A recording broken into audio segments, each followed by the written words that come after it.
Waste ಸುಮ್ಮನೆ. ನಮ್ಮ ಪ್ರಪಂಚದಲ್ಲಿ ನೂರಾರು ಭಾಷೆಗಳಿವೆ. ಆ ಎಲ್ಲ ಭಾಷೆಗಳಿಗೂ ತಾಯಿ ಬೇರಿನಂತಿರುವ ಭಾಷೆ ಸಂಸ್ಕೃತ ಭಾಷೆ. ಅಂತಹ ಸಂಸ್ಕೃತ ಭಾಷೆಯು ಆಧುನಿಕ ಕಾಲದಲ್ಲಿ ಈ ಭಾಷೆಯನ್ನು ಮರೆತರೆ ನಮ್ಮ ತಾಯಿಯನ್ನು ನಾವು ಮರೆತ ಹಾಗೆ. ಸಂಸ್ಕೃತೋ ರಕ್ಷತಿ ಚೇತ್ ಸಂಸ್ಕೃತಿರಪಿ ರಕ್ಷತಿ ಎನ್ನುವ ಮಾತಿನ ಮುಖಾಂತರ ಹೇಳುವುದಾದರೆ, ನಾವು ಸಂಸ್ಕೃತವನ್ನು ರಕ್ಷಿಸಿದರೆ ಸಂಸ್ಕೃತಿಯು ನಮ್ಮನ್ನು ರಕ್ಷಿಸುತ್ತದೆ. ಅದರಲ್ಲೂ ನಾವು ಭಾರತೀಯರು ದೇವರನ್ನು ಸಂತೋಷಪಡಿಸಬೇಕಾದರೆ ನಾವು ಶ್ಲೋಕಗಳನ್ನು ಹೇಳುವುದರಿಂದ ಮಾತ್ರ ಸಾಧ್ಯ. ಈ ಮಾತನ್ನು ನೀವೆಲ್ಲರೂ ಒಪ್ಪುತ್ತೇವೆ ಎಂದು ಭಾವಿಸುತ್ತಾ ಅಂತಹ ಶ್ಲೋಕಗಳನ್ನು ಹೇಳುವ ಮುಖಾಂತರ ದೇವರನ್ನು ತೃಪ್ತಿಪಡಿಸಲು ನಮ್ಮ ಒಂದೇ ಮಾತರಂ ಶಾಲೆಯ 9ನೇ ತರಗತಿಯ ಮಕ್ಕಳು ಭಕ್ತಿಯಿಂದ ಶ್ಲೋಕ ಅಂತ್ಯಾಕ್ಷರಿಯ ಮೂಲಕ ನಿಮ್ಮಲ್ಲೂ ದೈವೀ ಭಾವನೆಯನ್ನು ತುಂಬಲು ಬರುತ್ತಿದ್ದಾರೆ. ಸಂಸ್ಕೃತವನ್ನು ಉಳಿಸಿ, ಸಂಸ್ಕೃತವನ್ನು ಬೆಳೆಸಿ. ಈಗ ಸಂಸ್ಕೃತವನ್ನು ಕೇಳಿ ಆನಂದಿಸಿ. ಅವರನ್ನು ನಿಮ್ಮ ಚಪ್ಪಾಳೆಯ ಮುಖಾಂತರ ಸ್ವಾಗತಿಸಿ. Dinesh M, Bhoomika A N, Rakshitha Y K, Himanshu Prajapat A, Rahul P, Chaya V, Badrinath R, Deekshitha N, Rohit R.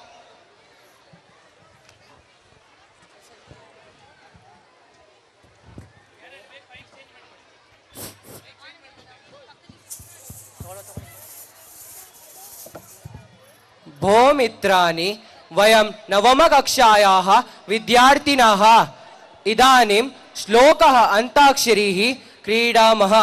गरुडगमन तव चरणकमलभिः मनसि लसुत मम नित्यं, मनसि लसुत मम नित्यं.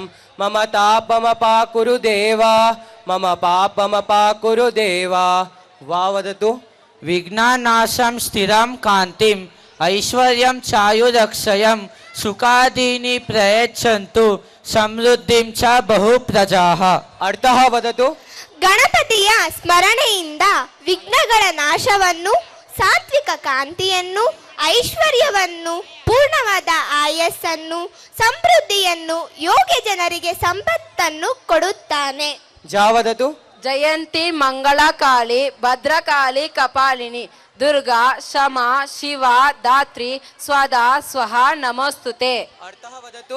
ಪ್ರಸಿದ್ಧವಾದ 12 ದುರ್ಗೆಗಳ ಹೆಸರು: ಜಯಂತಿ, ಮಂಗಳ, ಕಾಳಿ, ಭದ್ರಕಾಳಿ, ಕಪಾಲಿನಿ, ದುರ್ಗಾ, ಶಮಾ, ಶಿವ, ಧಾತ್ರಿ, ಸ್ವದಾ, ಸ್ವಾಹ ಎಂದು ಪ್ರಸಿದ್ಧವಾಗಿದೆ. ತಾವದತು. ತುಳಸಿ ಕಾನನಂ ಯತ್ರ ಯತ್ರ ಪದ್ಮಾವನಾನಿ ಚ ವಸಂತಿ ವೈಷ್ಣವ ಯತ್ರ ತತ್ರ ಸನ್ನಿಹಿತೋ ಹರಿಃ. ಅರ್ಥಃ ವದತು. ಎಲ್ಲಿ ತುಳಸಿ ವನ, ಕಮಲವುಳ್ಳ ಸರೋವರ ಮತ್ತು ಸಜ್ಜನರ ಗುಂಪು ಇರುತ್ತದೋ ಅಲ್ಲಿ ದೇವರು ಇರುತ್ತಾನೆ. ರಾವದತು. ರಾಜ ರಾಷ್ಟ್ರಕೃತಂ ಪಾಪಂ ರಾಜ್ಯ ಪಾಪಂ ಪುರೋಹಿತಃ ಭರ್ತ ಚ ಸ್ತ್ರೀಕೃತಂ ಪಾಪಂ ಶಿಷ್ಯ ಪಾಪಂ ತಥಾ ಗುರುಂ. ಅರ್ಥಃ ವದತು. ಜನರು ಮಾಡಿದ ಪಾಪ ರಾಜನಿಗೆ, ರಾಜ ಮಾಡಿದ ಪಾಪ ಕುಲ ಪುರೋಹಿತರಿಗೆ, ಹೆಂಡತಿ ಮಾಡಿದ ಪಾಪ ಗಂಡನಿಗೆ, ಶಿಷ್ಯ ಮಾಡಿದ ಪಾಪ ಗುರುವಿಗೆ ಎಂದು ತಿಳಿದವರು ಹೇಳಿದ್ದಾರೆ. ಮಾವದತು. ಮಾಂಗಲ್ಯಂ ತಂತು ನಾನೇನ ಮಮ ಜೀವನ ಹೇತುನ ಕಂಠೆ ಬದ್ನಾಮಿ ಶುಭಗೆ ತ್ವಂ ಜೀವ ಶರದಾ ಶತಂ. ಅರ್ಥಃ ವದತು. ನನ್ನ ಜೀವನದ ಏಳಿಗೆಗೆ ಕಾರಣವಾಗುವ ನಿನಗೆ ಈ ಪವಿತ್ರವಾದ ಮಂಗಲ ಸೂತ್ರವನ್ನು ಕಂಠದಲ್ಲಿ ಕಟ್ಟುತ್ತೇನೆ.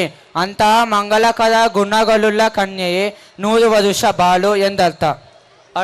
ಮಾವದತು. ಮಾತಾ ಚ ಕಮಲಾ ದೇವಿ, ಪಿತಾ ದೇವೋ ಜನಾರ್ದನ, ಬಾಂಧವಾಹ ವಿಷ್ಣು ಭಕ್ತಾಶ್ಚ ಸ್ವದೇಶೋ ಭುವನತ್ರಯಂ. ಅರ್ಥಃ ವದತು. ಒಬ್ಬ ಭಕ್ತ ದೇವರ ಬಳಿ ಹೇಳುತ್ತಿರುತ್ತಾನೆ, ಏನೆಂದರೆ ನನ್ನ ತಾಯಿ ಲಕ್ಷ್ಮಿ, ತಂದೆ ನಾರಾಯಣ, ದೇವರ ಭಕ್ತರು ನನ್ನ ಬಂಧು ಬಳಗ ಮತ್ತು ನನ್ನ ದೇಹ 3 ಲೋಕಕ್ಕೆ ಸಮ ಎಂದು ಹೇಳುತ್ತಾನೆ. ಮಾವದತು. ಮನೋ ಮಧುಕರೋ ಮೇಘೋ ಮಾನಿನಿ ಮದನೋ ಮರುತ್ ಮಾಮದೋ ಮರ್ಕಟೋ ಮತ್ಸ್ಯೋ ಮಕಾರ ದಶ ಚಂಚಲ. ಅರ್ಥಃ ವದತು. ಸಂಸ್ಕೃತದಲ್ಲಿ ಮಕಾರದಿಂದ ಪ್ರಾರಂಭವಾಗುವ 10 ವಸ್ತುಗಳನ್ನು ಚಂಚಲ ಎಂದು ಹೇಳುತ್ತಾರೆ. ಅವುಗಳು ಯಾವುದೆಂದರೆ ಮನಸ್ಸು, ದುಂಬಿ, ಮೋಡ, ಹೆಣ್ಣು, ಆಸೆ, ಗಾಳಿ, ದುಡ್ಡು, ಅಹಂಕಾರ, ಕೋತಿ, ಮೀನು ಎಂದು ಹೇಳುತ್ತಾರೆ. ಲಾವದತು. लालयेत् पञ्चवर्षाणि दशवर्षाणि ताडयेत् प्राप्ते तु शोभशे वर्षं पुत्रं मित्रवदाचरित् ಅರ್ಥಃ ವದತು. ಮಕ್ಕಳನ್ನು 5 ವರ್ಷದವರೆಗೆ ಪಾಲನೆ ಪೋಷಣೆ ಮಾಡಿ 10 ವರ್ಷ ದಂಡಿಸಿ 16 ವರ್ಷದ ನಂತರ ಸ್ನೇಹಿತರಂತೆ ವರ್ತಿಸಬೇಕು ಎಂದು ಈ ಶ್ಲೋಕದ ಅರ್ಥ. ಸಮಾಪ್ತ. ಧನ್ಯವಾದः.